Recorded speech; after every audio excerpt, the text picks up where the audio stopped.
ऐसी मती सदा जाकी सुंदर कहत ताको वंदना हमारी। कहते धूली जैसो धनवा को सूली सो संसार सुखे। संसार के सुख को तो वो सूली की तरह समझते थे।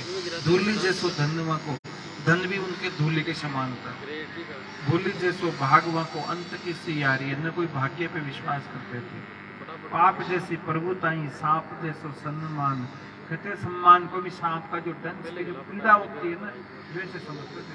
बड़ाई बिच्छू ने जैसी, कहते बड़ाई को भी बिच्छू का डंक जो पीड़ा देता है वैसे महसूस करते थे। नागनी सी नारी है, और सब माता बहनों को माता बहनों की दृष्टि से ही वो देखते थे। अग्नि जैसो इंद्रलोक है, विघ्न जैसो विधि लोक, कीर्ति कलंक जैसी सीधी सी ठगारी है। कहते कीर्ति को भी वो कलंक समझते थे। वासना ने कोई बाकी, ऐसी मती सदा जाकी, सुंदर कहता को वंदना है हमारी। ऐसे महापुरुषों को बोले मैं वंदना करता हूँ जिसमें ये लक्षण हो। ऐसे गुरु हुए, उन्होंने अपने को उपदेश देके जो अंधकार में जी रहे थे अनंत जीवों का कल्याण किया। मोज करी गुरुदेव दया कर, शब्द सुनाई कयो हरि नेरो, जू रवि के प्रगटे निस जात दूर कियो, ब्रह्मबान अंधेरो, कायक वाचक मानस हुकर है, गुरुदेव जु वंदन मेरो, सुंदर दास कहे कर जोरी जु दात दयालु।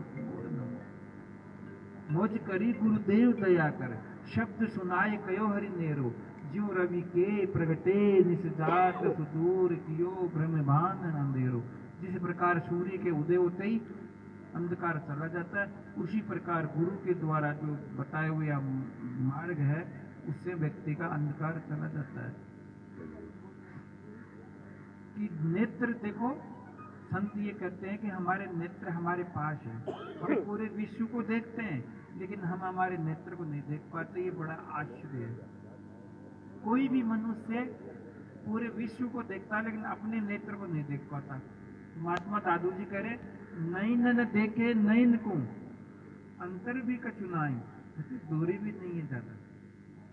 सतगुरु दर्पण कर दिया अर्श परस मिलवाए। यदि आपको गुरु दर्पण दे दे तो आप अपना चेहरा देख सकते हो, अन्यथा नेत्र के पास होते हुए भी आप अपने नेत्रों को नहीं देख सकते। उसी प्रकार परमपिता परमेश्वर वो हमारे हृदय के भीतर ही स्थित है, लेकिन अज्ञानता की वजह से हम इधर उधर भटकते रहते हैं। घट कस्तूरी मृग में भ्रमित फिरे उदास, अंतर्गति जाने नहीं ताते सूंगे घास। कहते मृग के भीतर कस्तूरी होती है लेकिन वो इधर उधर भटकता रहता है और भटकता भटकता अपने जीवन को नष्ट कर लेता है, लेकिन उसको कस्तूरी प्राप्त नहीं होती। उसी प्रकार ये संसार के जीव जितने भी हैं वो आनंद की, सुख की, प्रेम की और शांति की तलाश में इधर उधर भटकते रहते हैं। लेकिन जिन वस्तुओं के पीछे हम भटकते हैं वो तो नाशवान पदार्थ है, उनमें कहाँ सुख है। उस भीतर है हमारे, वो आनंद हमारे भीतर है। भीतर से आएगा, विष और अमृत दोनों हमारे भीतर है। संत महात्मा सत्संग से क्या करते हैं, आपकी जो दैवीय प्रकृति है उसको जागृत करते हैं। हर मनुष्य के भीतर है, आप में भी है। जो अच्छे कर्म करते हैं वो देवत्व को प्राप्त हो जाते हैं, जो आशुरी प्रवृत्ति के होते हैं वो बुरे कर्म करते हैं वो राक्षस हो जाते हैं। कोई ये मत करना कि राक्षस कोई अलग होते हैं और देवता अलग होते हैं। हम हमारे भीतर ही देव और दानव दोनों है।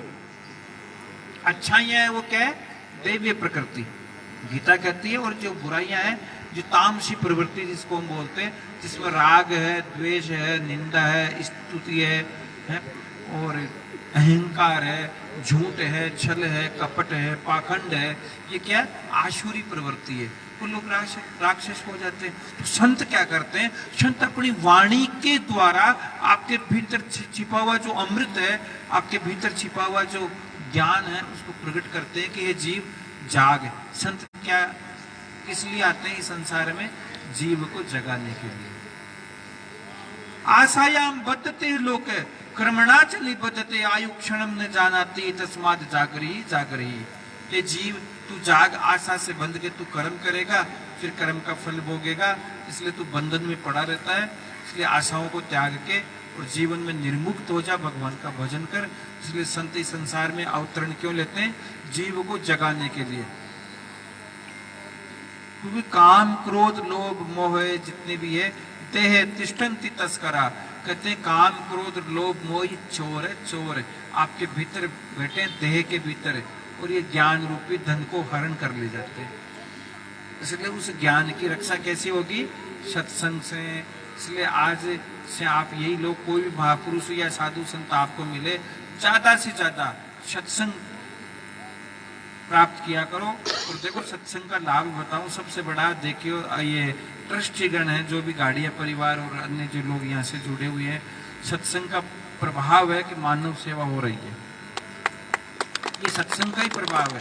यही मान लो दूसरे लोगों में बैठते तो क्यों करते, ये कहीं वहाँ मनाली जाते और जा रहे हैं ना आजकल लोग टूरिज्म में, कोई कुल्लू मनाली, कोई कहाँ घूमने जा रहे हैं, उस पैसे का दुरुपयोग करते।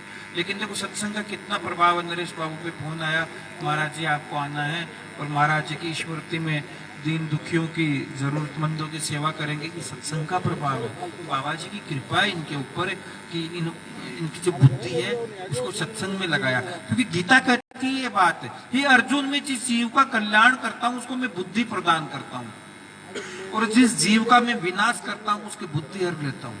इसलिए सत्संग से क्या मिलता है? जहाँ सुमति ता संपत्ति नाना, और जहाँ कुमति ता विपत्ति निदाना। कहते यदि आप सत्संग करोगे तो सुमति बनी रहेगी, और कुसंगति करोगे तो विपत्तियां दौड़ी दौड़ी चले आएगी अपने घर पे। इसलिए जीवन में कोई सबसे बड़ा चमत्कार है, वो है सत्संग। हम सब यहाँ विराजमान हैं, लेकिन मनुष्य हम सब एक ही तो हैं। कोई कोई जीव को संत का सानिध्य मिलता है, सत्संग मिलता है, वो महान बन जाते हैं। जैसे विवेकानंद जी को रामकृष्ण का सानिध्य मिला, वो महान बन गए। समर्थ रामदास गुरु का सानिध्य शिवाजी को मिला, वो महान बन गए। जिन जिन हमारे भारतवर्ष में या विश्व में आप देखना, जो जो महान व्यक्ति बना है, सिर्फ संतों के आशीर्वाद से ही बना है। ऐसे संतों की जो चरणों की रज है, वो मस्तक पे आप लगा लो और उनका आशीर्वाद मिल जाए, सोचो आपका अनंत जन्मों के किए हुए पाप कर्म भस्म हो जाएंगे। लेकिन ये श्रद्धा कब होती है? सत्संग से ही होती है। महाराज दुर्योधन को समझाने आए कृष्ण कि 5 गांव इनको पांडवों को दे दो, कुल का विनाश रुक जाएगा। लेकिन दुर्योधन की बुद्धि खराब हो रखी थी, बोला मैं तो सुई की नोक जितना भी नहीं दूंगा, और कुल का विनाश हो गया। उसी प्रकार यदि जिस जीव के ऊपर संत की और ईश्वर की कृपा नहीं है तो बुद्धि खराब रहती है, वो सत्कर्म नहीं करने देती। इसलिए मैं आपसे यही आग्रह करूंगा, निवेदन करूंगा, प्रार्थना करूंगा और ईश्वर से कामना करूंगा कि आप सब लोगों की बुद्धि में, स्मृति में, आपके चित्त में, आपके मानस पटल पर एक भाव आ जाए, और वो आ जाए परोपकार। परोपकाराय पुण्याय पापाय पर पीड़ाए। कहते परोपकार से बड़ा इसे पृथ्वी के ऊपर कोई बड़ा पुण्य नहीं हो सकता, और किसी की आत्मा को दुख देना इससे बड़ा पाप नहीं हो सकता। आप सेवा किसी से भी कर सकते हो, तन से भी कर सकते हो, मन से भी कर सकते हो, धन से भी कर सकते हो। अरे तन मन धन कुछ भी मत दो, किसी की निंदा स्तुति तो मत करो। सबके प्रति करुणा रखो, दया रखो, प्रेम रखो। सब में मेरा प्रभु विराजमान है। हम लोग इस मानव से मानवते है, सब में ईश्वर बैठा, इसी से प्रेम नहीं कर सकते। पत्थर की मूर्तियों से हम प्रणाम करते हैं, उनके ढोक देते हैं, आशीर्वाद लेते हैं। एक बात बताओ, मूर्ति बड़ी है मूर्तिकार? आप लोग मेरे सामने बैठे हैं, बताओ कौन बड़ा है? मूर्ति बड़ी। मूर्ति बड़ी है या मूर्तिकार? मूर्ति। लेकिन हम मूर्तियों के चरण छूते हैं और मूर्तिकार से नफरत करते हैं। चित्र बड़ा या चित्रकार? चित्र बड़ा या चित्रकार? चित्रकार बड़ा है। चित्रकार से तो हम नफरत करते हैं। और जब आज देखो प्रतिनाथ जी महाराज की जो मूर्ति है वो इसमें तस्वीर में आ गई, हम सब मत्था टेकेंगे। लेकिन जब ये जीवित थे, हम लोगों में से कोई भी जाके इनके चरणों में मत्था नहीं टेका होगा। बहुत कम लोग हैं जो टेकते हैं। जीवित व्यक्ति से भय लगता है, डर लगता है, वो आपकी बुराइयों को छुड़ाएगा, आपकी जो गलत आदतें हैं उनसे दूर करेगा। इसलिए हम डरते हुए नहीं जाते। और मूर्ति है वो जवाब तो देगी नहीं आपको, तस्वीर है कोई जवाब नहीं देगी। आप उनके मस्तक टेक लेते हो। मैं कहता हूँ जीते जागते संत के पास जाइए और ज्ञान अर्जित कीजिए, सत्संग करिए। इस पृथ्वी पे कोई सबसे बड़ा चमत्कार है, वो है सत्संग। महात्मा सुंदरदास जी कहते हैं कि तात मिले पुनि मात मिले, सुते भ्रात मिले युवती सुखदाई, राज मिले गज बाज मिले, सब साज मिले मन वांछित पाई, लोक मिले सूर्य लोक मिले, विधि लोक मिले बैकुंठा जाई, सुंदर और मिले सब ही सुख दुर्लभ संत समागम भाई, दुर्लभ संत समागम भाई। महापुरुषों के दर्शन ये दुर्लभ है। आपको जीवन में माता पिता भाई बंधु राज परिवार धन दौलत मान पद प्रतिष्ठा सब मिल जाएंगे, लेकिन संतों का सत्संग उनका सानिध्य ये दुर्लभ है। बहुत लोग कंजूस होते हैं, वो जोड़ जोड़ के मर जाते हैं, दूसरे लोग उनका धन खाते हैं। धन की तीन गति है, दानस से भोगस से नासस से। या तो दान कर दो या भोग कर लो, तीसरा नाश ही होगा। ज्यादातर लोग जोड़ जाते हैं, मरने के बाद में सांप बन जाते हैं। ऐसे लिखा है, नरेश जी का चेहरा दिख नहीं रहा मेरे को, आप भी सुनो। दादू माया बेलड़ी, आप सब सुनना। ये माया क्या है? बेलड़ी जानते हो? बेल। दादू माया बेलड़ी सींचा दो फल देत। इस बेल को जितना पानी पिलाएंगे तो ये बढ़ेगी और दो फल देगी। माया क्या देती है? दो फल। मुआ पीछे जीव को सर्प करे या प्रेत। आप जितना माया को सींचोगे रखोगे तो वो मरने के बाद में आपको या तो भूत बनाएगी या सांप बनाएगी, प्रेत बनाएगी। रज्जब माया बेलड़ी सींचा दो फल देत। इसको जितना सींचोगे ना माया को दो फल देगी, या तो जीव को प्रेत बनाती है या सांप बनाती है। इसलिए दानस से भोगस से नासस से, या तो दान कर दो या अपने ऊपर उपयोग कर लो, तीसरा तो नाश ही होगा। तो आज परमार्थ का काम हो रहा है। बहुत सारे लोग होते हैं कि खोदते खोदते चूहा मर गया, मौज लई भुजंगी ने। खोदते खोदते चूहा मर गया, मौज लई भुजंगी ने। सींचत सींचत माली मर गया, मौज लई भौरंगी ने। माली पानी सींच सींच के मर जाते हैं, लेकिन भौरा आनंद लेता है। चूहा बिल खोद खोद के मर जाता है, लेकिन सांप उसका आनंद लेता है। उसको भोजन भी मिल जाता है और घर भी मिल जाता है। जोड़ते जोड़ते मुंजी मर गए, मौजे लई बतरंगी ने।